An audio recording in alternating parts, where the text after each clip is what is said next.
অসমৰ ব্যৱসায়ীসকলক মেঘালয়ত প্ৰৱেশত বাধা প্ৰদান। মেঘালয়ৰ হাট বজাৰত থকা অসমৰ ব্যৱসায়ীসকলৰ দোকান গৃহ বেদখল। মেঘালয়ত থকা অসমৰ ব্যৱসায়ীসকলৰ সম্পত্তি আৰু জীৱনৰ নিৰাপত্তা সুনিশ্চিত কৰাৰ দাবীৰে জিলা আয়ুক্ত আৰু গোৱালপাৰা আৰক্ষী অধীক্ষকক স্মাৰকপত্ৰ প্ৰদান।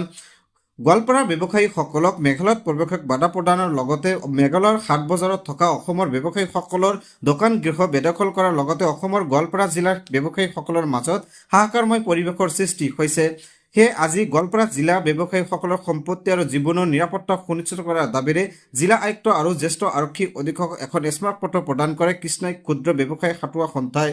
উক্ত স্মাৰকপত্ৰত উল্লেখ কৰা মতে অসমৰ মেঘালয়ত সীমান্ত অঞ্চলত ক্ষুদ্ৰ ব্যৱসায়ীসকলে অতীজৰ পৰাই যুগ যুগ ধৰি মেঘালয়ৰ বিভিন্ন হাট বজাৰসমূহত দোকান পোহৰ দি কেঁচামালৰ আদি ব্যৱসায় কৰি জীৱন নিৰ্বাহ কৰি আহিছিল। হঠাৎ মেঘালয়ত প্ৰৱেশক বাধা প্ৰদান কৰাক লৈ এতিয়া হাহাকাৰময় পৰিৱেশৰ সৃষ্টি হৈছে হাট ব্যৱসায়ীসকলৰ মাজত। মেঘালয়ত যোনে হাট কৰিবৰ কাৰণে যায় তাৰ মানে ব্যৱসায় আমি কৰিব নোৱাৰো, বেলেগ গাৰো মানুহ লৈ হাজিৰা লগত কৰিব লাগে। এনেকুৱা পৰিৱেশ কিয় হৈছে?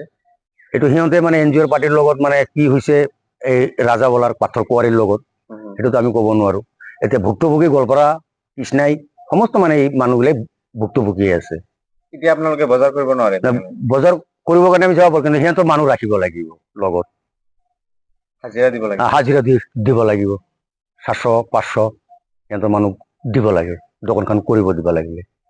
মানে যিমানখিনি ইনকাম হয় সিহঁতে দিয়ে যিমানখিনি ইনকাম হ'ব সিহঁতক দি থৈ আহিব লাগে। অসুবিধা হৈছে আপোনালোকৰ? আমাৰ অসুবিধা হৈছে এতিয়া চলাত।